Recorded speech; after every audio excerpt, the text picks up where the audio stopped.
Այսպես ակտիվ քննարկումների դաշտ եք բերում իմպիչմենտի հարցը, որ Նիկոլ Փաշինյանին պետք է խորհրդարանում անվստահություն հայտնել եւ այստեղ ավելի շատ թիրախում այս բային հայտնում են խորհրդարանի ընդդիմադիր խմբակցությունները հիմա ընթացքում նաեւ կպարզենք ինչու եմ ասում թիրախում հայտնվում հիմա հարց է առաջանում տեսեք իմպիչմենտը դա Նիկոլ Փաշինյանից ազատվելու ձևերից մեկն է Միակը Չէ, ձեր համար միակ, բայց ընդ ուրիշ ձևեր էլ Որն է երկրորդը։ Եթե Նիկոլը դիցուկ չլիներ, հանրահավաքներ, չգիտեմ,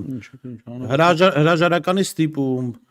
նոր ընտրություններ։ Չէ, ձեր ասած սա ավարտվել է, հրաժարականի պահանջի Ես ասում եմ, պարոն Ղազարյան, չեք թողում հարցը ավարտել։ Ես ասում եմ տարբերակներից մեկը դա է, որ դուք հիմա համարում եք միակն, բայց ուրիշ տարբերակներ էլ կային։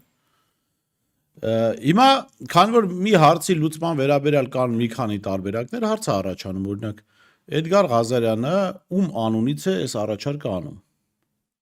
որովհետև այդ երկու խմբակցություններին միասին քվեարկել են Հայաստանի քաղաքացիների ընտրելու իրավունք ունեցող քաղաքացիների 330,000-ից ավելին, մոտ 340,000, հա։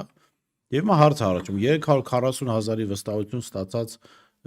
դաշինքները, որոնք ֆրակցիաներ ունեն խորհրդարանում, քանի հոգու անունից են այդ դիմումը ստանում։